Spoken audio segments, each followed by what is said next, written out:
Um podcast onde seus piores pesadelos se tornarão realidade.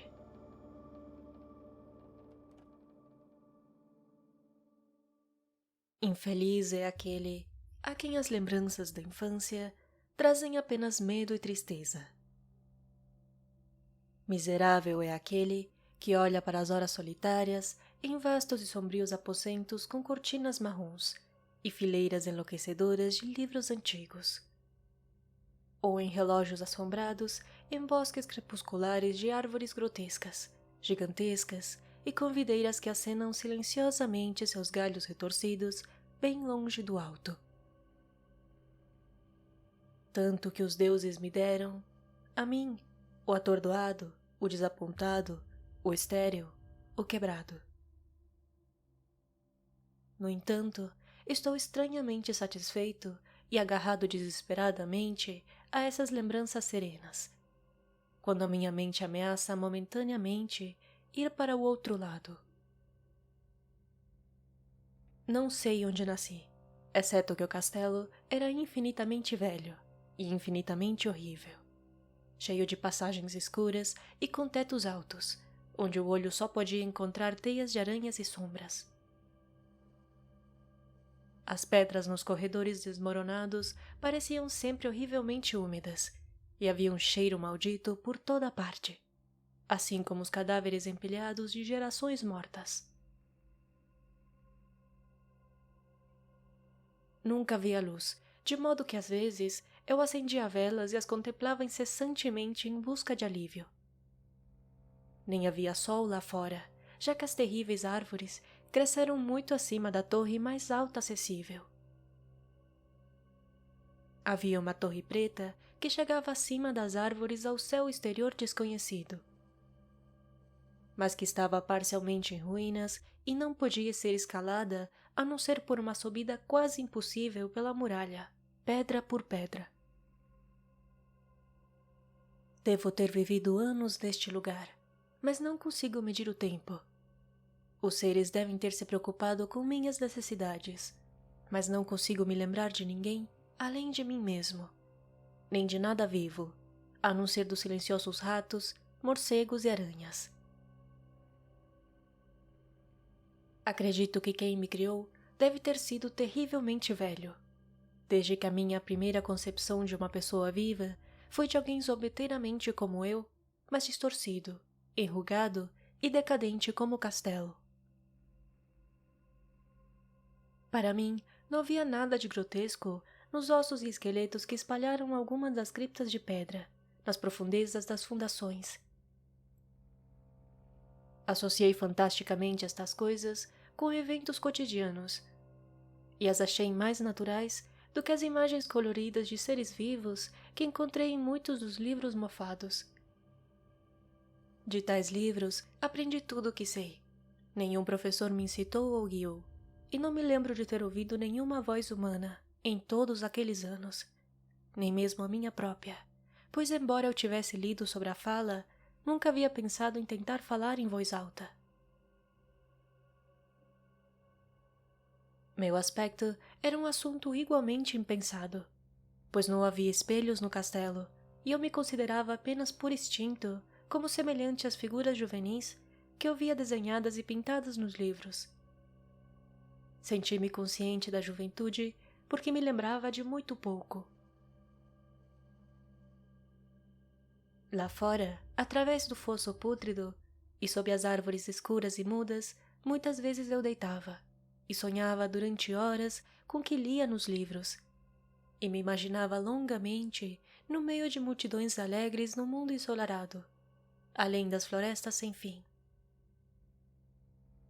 Uma vez tentei escapar da floresta, mas à medida que me afastava do castelo, a sombra se tornava mais densa e o ar mais cheio de medo, de modo que corri para trás freneticamente, para não perder meu caminho, em um labirinto de silêncio noturno.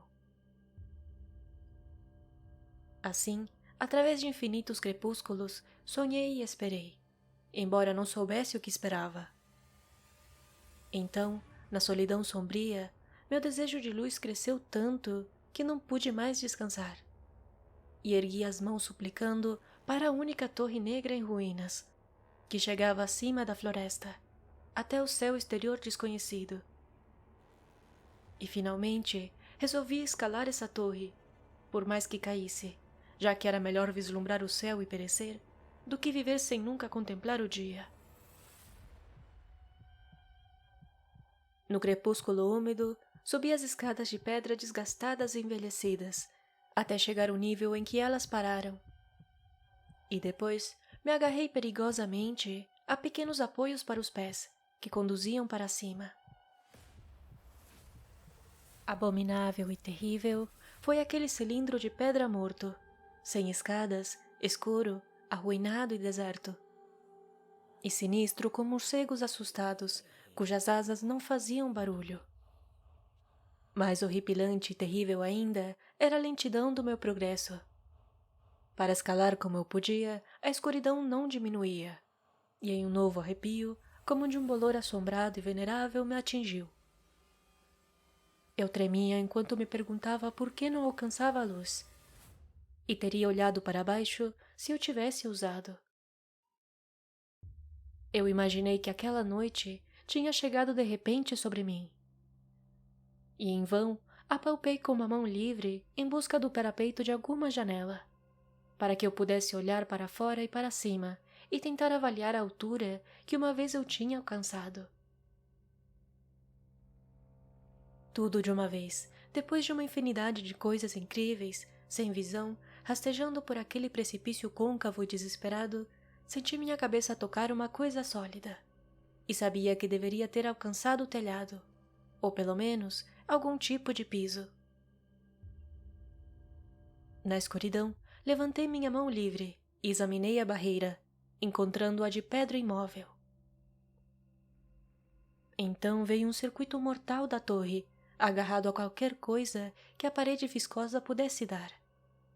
Até que finalmente minha mão encontrou a barreira cedendo, e voltei para cima novamente, empurrando a laje ou a porta com minha cabeça, enquanto usava ambas mãos em minha ascensão temerosa. Não havia luz revelada acima, e à medida que minhas mãos subiam, eu sabia que minha ascensão tinha terminado.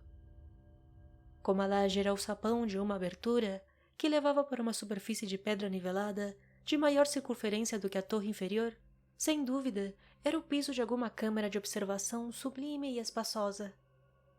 Eu rastejei cuidadosamente e tentei evitar que a laje pesada voltasse a cair no lugar, mas falhei na última tentativa. Enquanto estava exausto no chão de pedra, ouvi os ecos assustadores de sua queda, na esperança que, quando fosse necessário, a pudesse levantar novamente. Acreditando estar agora numa altura prodigiosa, muito acima dos malditos galhos do bosque, arrastei-me do chão e me atravessei em busca de janelas para poder olhar pela primeira vez para o céu e para a lua e as estrelas das quais eu tinha lido. Mas por todos os lados fiquei desapontado, já que tudo o que encontrei foram vastas prateleiras de mármore, com odiosas caixas oblongas de tamanho perturbador. Cada vez mais eu refletia e me perguntava que segredos arcaicos poderiam permanecer neste aposento tão alto, em tantas eras isoladas do castelo abaixo.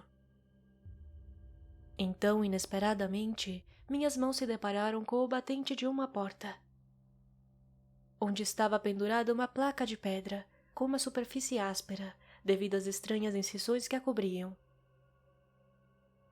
Ao tentar, encontrei-a trancada, mas com uma suprema explosão de força, superei todos os obstáculos e a abri para dentro. Ao fazê-lo, veio até mim o mais puro êxtase que já conheci, pois brilhando tranquilamente, através de uma grade ornamentada de ferro, e descendendo uma pequena passagem de degraus de pedra que subia da porta recém-encontrada, estava a lua cheia radiante, que eu nunca tinha visto antes, salvo em sonhos e em visões vagas, que eu não me atrevia a chamar de lembranças. Imaginando agora que havia atingido o topo do castelo, comecei a correr os poucos passos além da porta. Mas o súbito véu da lua por uma nuvem me fez tropeçar. e apalpei meu caminho mais lentamente no escuro. Ainda estava muito escuro quando cheguei à grade, que cuidadosamente testei e encontrei destrancada, mas que não abri por medo de cair da incrível altura que eu havia subido. Então, a lua apareceu. O mais demoníaco de todos os impactos é o abismal inesperado e grotescamente inacreditável. Nada que eu tinha sofrido antes poderia se comparar. Aterrorizado com o que vi agora, com as maravilhas bizarras que a visão implicava. A vista em si era tão simples quanto estonteante, pois era apenas isto. Em vez de uma perspectiva vertiginosa de copas de árvores vistas de uma alta eminência, lá se estendia ao meu redor, no nível através da grade, nada menos que o chão sólido, adornado e diversificado por placas de mármore e colunas, e ofuscado por uma antiga igreja de pedra, cuja espiral em ruínas brilhava espectralmente ao luar. Meio inconsciente, abri a grade e cambaleei sobre o caminho de cascalho branco, que se estendia em duas direções. Minha mente, atônita e caótica como estava, ainda mantinha o desejo frenético de luz. E nem mesmo a maravilha fantástica que havia acontecido poderia impedir meu curso. Eu não sabia nem me imaginava se a minha experiência era insanidade, sonho ou magia, mas estava determinado a contemplar o esplendor e a alegria a qualquer custo. Eu não sabia quem eu era, ou o que eu era, ou o que o entorno poderia ser. Embora enquanto eu continuava a cambalear, eu me tornei consciente de uma espécie de memória latente e temível, que fez com que o meu progresso não fosse totalmente fortuito. Passei sob um arco daquela região de lajes e colunas e vaguei pelo campo aberto, às vezes seguindo a estrada visível, mas às vezes deixando-a curiosamente para pisar em prados onde apenas ocasionais ruínas marcavam a antiga presença de uma estrada esquecida. Uma vez nadei através de um rio veloz, onde a alvenaria desmoronada e coberta de musgo falava de uma longa ponte há muito tempo desaparecida. Mais de 2 horas devem ter passado antes de eu atingir o que parecia ser meu objetivo. Um venerável castelo, coberto de era em um parque densamente arborizado. Terrivelmente familiar, mas cheio de estranheza desconcertante para mim. Vi que o fosso foi preenchido e que algumas das torres conhecidas foram demolidas, enquanto novas alas existiam para confundir o espectador. Mas o que eu observei com maior interesse e deleite foram as janelas abertas, lindamente iluminadas e irradiando o som da mais alegre das festividades. Avançando para uma delas, olhei para dentro e vi um grupo de pessoas estranhamente vestidas, divertindo-se e falando alegremente umas com as outras. Eu nunca tinha, aparentemente, ouvido a fala humana antes, e só podia adivinhar vagamente o que era dito. Alguns dos rostos pareciam conter expressões que evocavam lembranças incrivelmente remotas. Outros eram totalmente estranhos.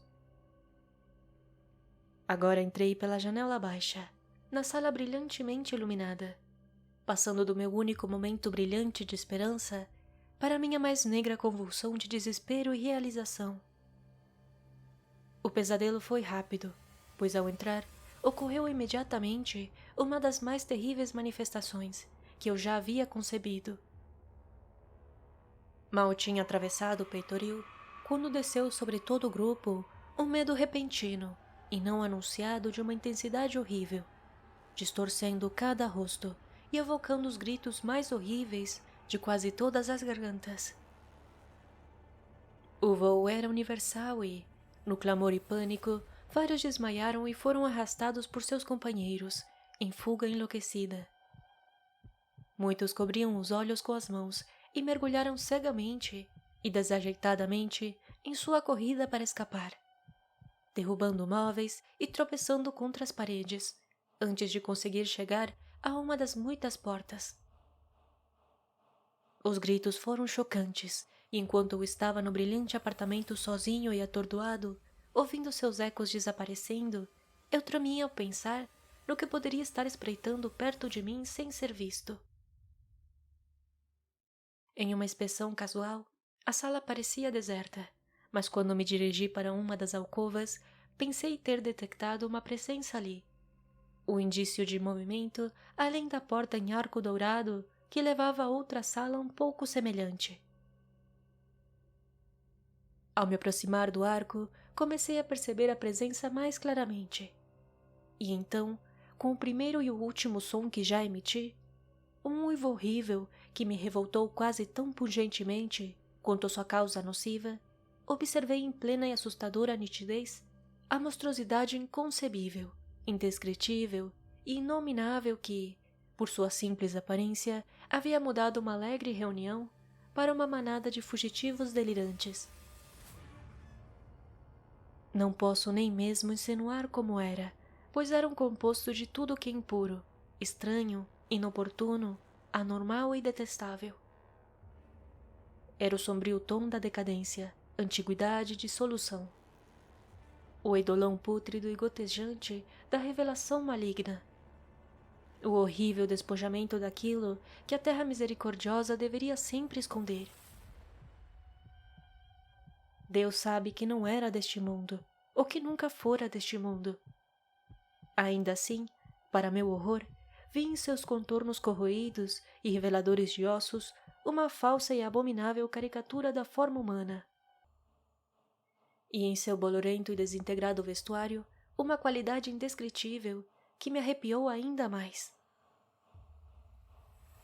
Eu estava quase paralisado, mas não muito, para fazer um débil esforço de fuga. Um tropeço para trás que não conseguiu quebrar o feitiço no qual o monstro sem nome e sem voz me segurava. Meus olhos enfeitiçados pelos orves vítreos que olhavam com repulsa, recusaram-se a se fechar. Embora estivessem misericordiosamente desfocados, e mostraram o terrível objeto mais indistintamente após o primeiro choque.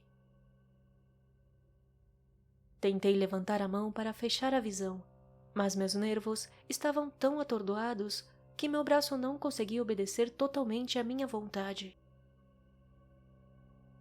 A tentativa, entretanto, foi suficiente para perturbar meu equilíbrio, de modo que tive que cambalear vários passos à frente, para evitar cair. Ao fazer isso, fiquei repentina e agonizantemente consciente da proximidade da coisa pútrida, cuja respiração oca e hedionda tive a impressão de poder ouvir. Quase louco, eu me via ainda capaz de estender a mão para afastar a fétida aparição que se fazia tão próxima. Quando em um segundo cataclísmico, de pesadelo cósmico e acidente infernal, meus dedos tocaram a pata apodrecida do monstro sob o arco dourado. Eu não gritei, mas todos os monstros diabólicos que cavalgam no vento da noite gritaram por mim. Pois naquele mesmo segundo, caiu em minha mente uma única avalanche fugaz de lembranças, aniquiladoras da alma. Eu sabia naquele segundo tudo o que havia ocorrido. Lembrei-me além do assustador castelo e das árvores, e reconheci o edifício alterado no qual eu agora estava. Reconheci, o mais terrível de tudo, a abominação profana que estava olhando de soslaio diante de mim, enquanto retirava meus dedos sujos dos seus. Mas no cosmos há bálsamo, assim como amargura. E esse bálsamo é o nepente. No horror supremo daquele segundo, esqueci o que me horrorizou. E a explosão da memória negra desapareceu num caos de imagens ecoantes. Em um sonho, fugi daquela pilha assombrada e amaldiçoada, e corri rápida e silenciosamente ao luar. Quando voltei ao recinto de mármore e desci os degraus, encontrei o alçapão de pedra imóvel, mas não lamentei, pois tinha odiado o castelo antigo e as árvores. Agora eu cavalgo com os carniçais zombeteiros e amigáveis ao vento da noite. e brinco de dia entre as catacumbas de Neprenká, no vale selado e desconhecido de Adot, junto ao Nilo. Sei que a luz não é para mim, salva da lua, sobre os túmulos rochosos do Nebe, nem qualquer alegria salva as festas sem nome de Nitocris sob a grande pirâmide. No entanto, em minha nova selvageria e liberdade, quase aprecio a amargura da alienação.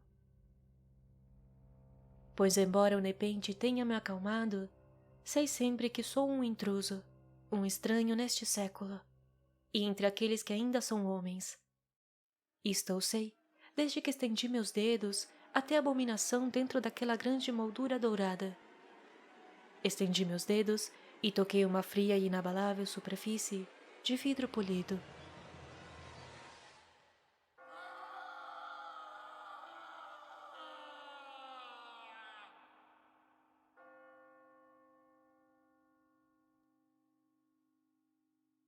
Avalie e siga este podcast. Isso seria uma enorme ajuda para a continuação deste programa. Inscreva-se no canal Pesadelos Reais no YouTube. E, por favor, deixe seu like e compartilhe conosco o seu próprio relato ou sugestão de tema, enviando para o e-mail que está na descrição. Considere me seguir no Instagram, no @podcast Pesadelos Reais. Lá estarei avisando cada vez que houver um novo episódio. Me despeço por hoje, lhe envio um abraço psicológico bem apertado e até o próximo episódio.